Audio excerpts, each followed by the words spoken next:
Hey YouTubers, it's Stevie J from AngryMarks.com with your Ultimate Fighter 16 and Bellator 76 recaps. Let's start with the 5th week of Ultimate Fighter 16. The two fighters this week are Igor Araujo from Team Carwin and Nic Herron-Webb from Team Nelson. Araujo vows that he's fighting for his family. He only started fighting in 2004 because he didn't have the money for rent. And now, after all that time, he's got 23 wins, and he's fighting for a better life for his family, his wife, and his kids. From there, we go to the house. We see that Mike Ricci has just discovered his bed has gone missing as a prank. Igor Araujo is, of course, disgusted by this because he's a professional, and all along he's been vowing that he's more disciplined and more controlled, and he's living in a house with a bunch of little kids. And they're acting like little kids, too. Ricci blames Nic Herron-Webb for the prank, who coincidentally is our other half of the fight tonight from Team Nelson. At first, Herron-Webb denies it was him. Then when Julian Lane denies it as well, Herron-Webb finally admits it was him.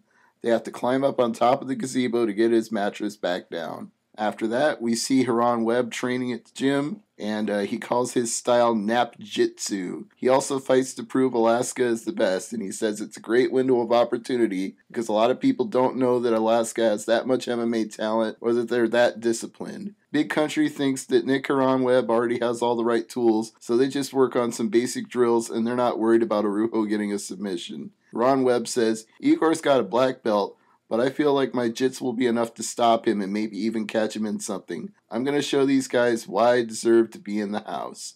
We go to the fight, and this one ends in a controversial fashion, but we start out with Araujo dominating the first round.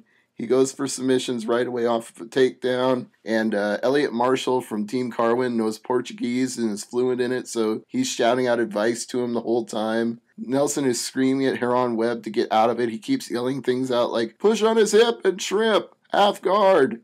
All the things he's yelling don't really help, though. He manages to get all the way to the fence, but he can't get Araujo off. We come back for round 2, and Herron-Webb actually does much better. He ends up on top for about 3 out of 5 minutes, and he goes for a few submissions. He even gets Araujo in a heel hook at one point. But the problem is, this should have gone to a third round. Dana White thinks so. Both teams think so. Everybody's convinced that we're going to a third round for sudden victory, but 2 of the 3 judges gave Araujo a 10-8 for the first round. I didn't see anything that was dominant enough in that first round. He wasn't so close to finishing that you could call that a 10-8, but the judges apparently thought so because 2 out of 3 gave the first round 10-8 and then gave the second round to Herron-Webb 10-9. So it ends up being a majority decision in favor of Igor Araujo.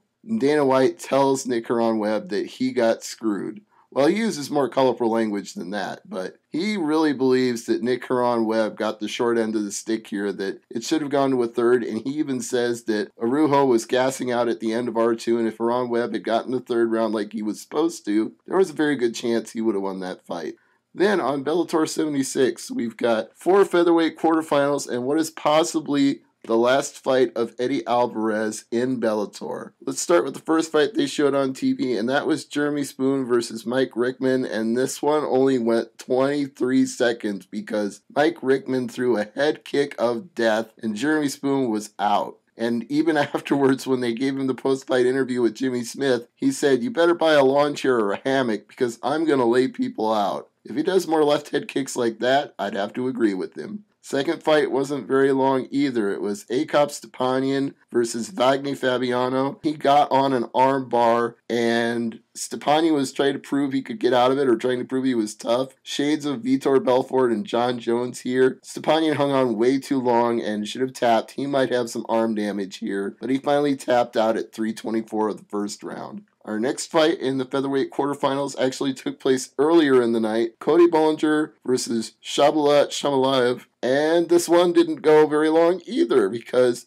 at 4:49 in the first round, Shamalaev got the TKO. He just absolutely rocked him, and Bollinger had no chance to survive on the ground. There were just lefts coming at his head, and Yves Levine had to step in to make the save. From there, we go to the final featherweight quarterfinal, Nazareno Meligari versus Rad Martinez. This was the only fight of the night on Bellator 76 that went the distance. And Meligari would have been my favorite in this fight going in, but Rab Martinez is tough as nails and would not quit, and every time they exchanged, he was managing to do just as much damage, if not more, than Meligari, and Meligari was just bleeding buckets from his nose. His chin was covered in blood at the end of every round, so you can see why the judges went 30-27, although I thought one of those rounds was close enough to make it 29-28. And this name is a mouthful, so I apologize if I butcher it, but the winner of the featherweight reserve bout was Magomedov